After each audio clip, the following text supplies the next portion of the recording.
शुभ सकाळ ମୁଁ ନେଇ ଆସିଛି ଆପଣମାନଙ୍କ ପାଇଁ ଦେଶ ବିଦେଶର 10ଟି ଗୁରୁତ୍ୱପୂର୍ଣ୍ଣ ଖବର। ଭିଡ଼ିଓଟି ଭଲ ଲାଗିଲେ ଲାଇକ୍ ସେୟାର କମେଣ୍ଟ କରିବାକୁ ଭୁଲନ୍ତୁ ନାହିଁ। ଓଡ଼ିଶାରେ ଚାଷୀଙ୍କ ଆକାଉଣ୍ଟକୁ ଗଲା ସିଏମ୍ କିଷାନ ଟଙ୍କା 50 ଲକ୍ଷରୁ ଉର୍ଦ୍ଧ୍ୱ ଚାଷୀ ହେଲେ ଲାଭବାନ। ଅକ୍ଷୟ ତୃତୀୟା ଅବସରରେ ରାଜ୍ୟସ୍ତରୀୟ କୃଷକ ସମାରୋହ ଚାଷୀଙ୍କ ଆକାଉଣ୍ଟକୁ ଡିବିଟି ମାଧ୍ୟମରେ ସିଏମ୍ କିଷାନ ଟଙ୍କା ପଠାଇଲେ ମୁଖ୍ୟମନ୍ତ୍ରୀ ମୋହନ ଚରଣ ମାଝୀ।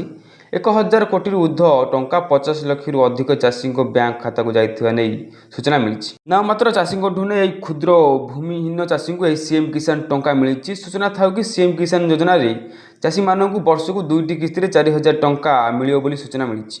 ପରବର୍ତ୍ତୀ ଖବର, ଶ୍ରମିକଙ୍କୁ ମଜୁରୀ ବଢ଼ାଇଲା ଓଡ଼ିଶା ସରକାର। ଜାଣନ୍ତୁ କେଉଁ ବର୍ଗର ମିଳିବ କେତେ। ରାଜ୍ୟ ସରକାର ଶ୍ରମିକଙ୍କ ସର୍ବନିମ୍ନ ମଜୁରୀ 10 ଟଙ୍କା ବୃଦ୍ଧି କରିଛନ୍ତି। ଏ ସଂକ୍ରାନ୍ତୀୟ ପ୍ରସ୍ତାବକୁ ମୁଖ୍ୟମନ୍ତ୍ରୀ ମୋହନ ଚରଣ ମାଝୀ ମଞ୍ଜୁରୀ କରିଦେଇଛନ୍ତି। କୁଶଳୀ ଶ୍ରମିକଙ୍କୁ ଦୈନିକ ମଜୁରୀ 452ରୁ 462 ଟଙ୍କାକୁ ବୃଦ୍ଧି ପାଇଥିବା ବେଳେ ଅର୍ଦ୍ଧ ଶ୍ରମିକ ଶ୍ରମିକ ଦୈନିକ ମଜୁରୀ 502ରୁ 512 ଟଙ୍କାକୁ ବୃଦ୍ଧି ପାଇଛି। ସେହିପରି କୁଶଳୀ ଶ୍ରମିକଙ୍କ ମଜୁରୀ 552ରୁ 562 ଟଙ୍କାକୁ ବୃଦ୍ଧି ପାଇଥିବା ବେଳେ କୁଶଳୀ ଶ୍ରମିକଙ୍କ ମଜୁରୀ 612 ଟଙ୍କା ହୋଇଥିବା ବେଳେ ସୂଚନା ମିଳିଛି। ପରବର୍ତ୍ତୀ ଖବର, ଜାତିଭିତ୍ତିକ ଜନଗଣନା କରିବେ କେନ୍ଦ୍ର ସରକାର। କ୍ୟାବିନେଟ ବୈଠକରେ ହେଲା ନିଷ୍ପତ୍ତି। ଆସନ୍ତା ଜନଗଣନା ଜାତିଭିତ୍ତିକ ଜନଗଣନା ସାମିଲ ପାଇଁ କେନ୍ଦ୍ର ସରକାର ନିଷ୍ପତ୍ତି ନେଇଥିବା ମନ୍ତ୍ରୀ ଅଶ୍ୱିନୀ ବୈଷ୍ଣବ ସୂଚନା ଦେଇଛନ୍ତି। ବୁଧବାର ପ୍ରଧାନମନ୍ତ୍ରୀ ନରେନ୍ଦ୍ର ମୋଦିଙ୍କ ଅଧ୍ୟକ୍ଷତାରେ ଅନୁଷ୍ଠିତ କ୍ୟାବିନେଟ କମିଟି ବୈଠକରେ ଏହି ନିଷ୍ପତ୍ତି ହୋଇଛି। ବିରୋଧୀ ଏହାକୁ ନେଇ ଅଯଥା ରାଜନୀତି କରୁଥିବା ସେ କହିଛନ୍ତି। ତେବେ 2011 ମସିହା କଂଗ୍ରେସ ସରକାର ବେଳେ ହୋଇଥିବା ସର୍ଭେରେ ଜାତି ଜନଗଣନା ପରିବର୍ତ୍ତେ କେବଳ ଜାତି ସର୍ଭେ ହୋଇଥିବା ସେ କହିଥିଲେ। ପରବର୍ତ୍ତୀ ଖବର, ଓଡ଼ିଶା ସମେତ 19ଟି ରାଜ୍ୟରେ ଏକଲବ୍ୟ ବିଦ୍ୟାଳୟ ସ୍ଥାପନ ହେବ ମହାକାଶ ପ୍ରୟୋଗଶାଳା। ଓଡ଼ିଶା ସମେତ ଦେଶରେ 19ଟି ରାଜ୍ୟରେ 75ଟି ଏକଲବ୍ୟ ଆଦର୍ଶ ଆବାସିକ ବିଦ୍ୟାଳୟ EMARSରେ ମହାକାଶ ପ୍ରୟୋଗଶାଳା ସ୍ଥାପନ ହେବ।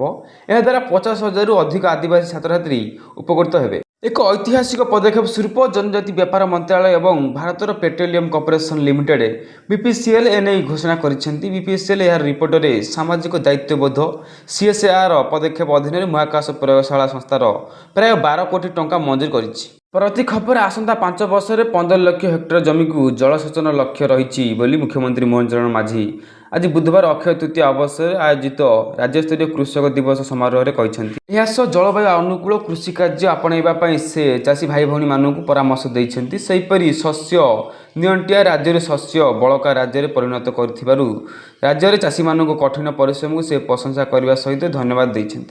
ପରବର୍ତ୍ତୀ ଖବର, ମେ 9 ତାରିଖରେ ରୁଷରେ ବିଜୟ ଦିବସ ସମାରୋହରେ ଯୋଗ ଦେବେନି PM ମୋଦି। ପହଲଗାମ ଆତଙ୍କବାଦୀ ଆକ୍ରମଣ ପରେ ପାକିସ୍ତାନ ସହିତ ଉତ୍ତେଜନା ମଧ୍ୟରେ ପ୍ରଧାନମନ୍ତ୍ରୀ ନରେନ୍ଦ୍ର ମୋଦି ମେ 9 ତାରିଖରେ ରୁଷରେ ବିଜୟ ଦିବସ ସମାରୋହରେ ଯୋଗ ଦେବେ ବୋଲି ନାହିଁ ବୋଲି ସୂଚନା ମିଳିଛି। ରୁଷର ରାଷ୍ଟ୍ରପତି କାର୍ଯ୍ୟାଳୟ ଏହାକୁ ସ୍ପଷ୍ଟ କରିଛି। ଦ୍ୱିତୀୟ ବିଶ୍ୱଯୁଦ୍ଧରେ ନାଜି ଜର୍ମାନୀ ଉପରେ ରୁଷର ବିଜୟକୁ ମନେ ପକାଇବା ପାଇଁ ଏହି ଉତ୍ସବ ଆୟୋଜନ କରାଯାଇଥିଲା। ତେବେ ଏହି ସମାରୋହରେ ଯୋଗ ଦେବାକୁ ରୁଷ ପକ୍ଷରୁ ମୋଦିଙ୍କୁ ନିମନ୍ତ୍ରଣ କରାଯାଇଥିଲା। ପରବର୍ତ୍ତୀ ଖବର, 6 ଦିନରେ ଅଟାରୀ ବାଘା ସୀମା ଦେଇ ଭାରତ ଛାଡ଼ିଲେ 886 ପାକିସ୍ତାନୀ। ଏକ ବରିଷ୍ଠ ଅଧିକାରୀ ମୁତାବକ ଏପ୍ରିଲ 24 ତାରିଖରୁ 6 ଦିନ ଭିତରେ ଅଟାରୀ ୱାଘା ସୀମା ଦେଇ 886 ଜଣ ପାକିସ୍ତାନୀ ଭାରତ ଛାଡ଼ି ନିଜ ଦେଶକୁ ପଳାଇଛନ୍ତି। ଆଧିକାରିକ ଅନୁସାରେ ଏହି ସମୟ ମଧ୍ୟରେ 1373 ଜଣ ଭାରତୀୟ ଅଟାରୀ ୱାଘା ସୀମା ଦେଇ ପାକିସ୍ତାନ ଫେରିଛନ୍ତି। ସୂଚନା ଥାଉ କି ପହଲଗାମ ଆତଙ୍କବାଦୀ ଆକ୍ରମଣରେ 26 ଜଣଙ୍କ ମୃତ୍ୟୁ ଘଟଣା ପରେ ଭାରତ ସରକାର ପାକିସ୍ତାନୀ ନାଗରିକମାନଙ୍କୁ ଏପ୍ରିଲ 27 ସୁଦ୍ଧା ଭାରତ ଛାଡ଼ିବାକୁ କହିଥିଲେ। ପରବର୍ତ୍ତୀ ଖବର, କୋଲକାତାରେ ହୋଟେଲରେ ଅଗ୍ନିକାଣ୍ଡ, ନିଆଁରେ ଜଳି 4 ଜଣ ଓଡ଼ିଆଙ୍କ ମୃତ୍ୟୁ। କୋଲକାତା ହୋଟେଲରେ ଅଗ୍ନିକାଣ୍ଡ 4 ଜଣ ଓଡ଼ିଆଙ୍କ ମୃତ୍ୟୁ ହୋଇଛି।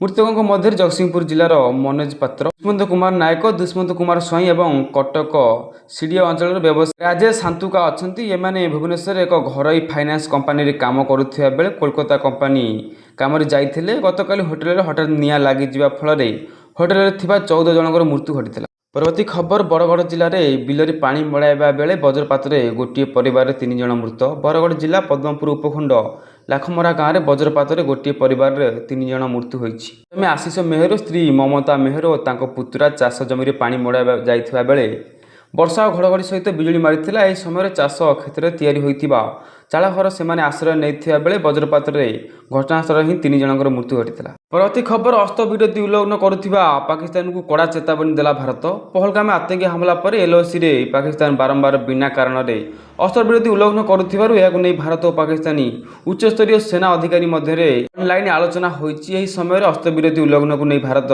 ପାକିସ୍ତାନକୁ କଡ଼ା ଚେତାବନୀ ଦେବା ସହ କହିଛି ଯେ ଏପରି ଆଗକୁ ଯେମିତି ନ ହୁଏ। ସୂଚନା ଥାଉ କି ପାକିସ୍ତାନୀ LOCରେ ବାରମ୍ବାର ଫାୟାରିଂ କରୁଥିବା ବେଳେ ଏହାର କଡ଼ା ଜବାବ ଦେଇଛି ଭାରତ।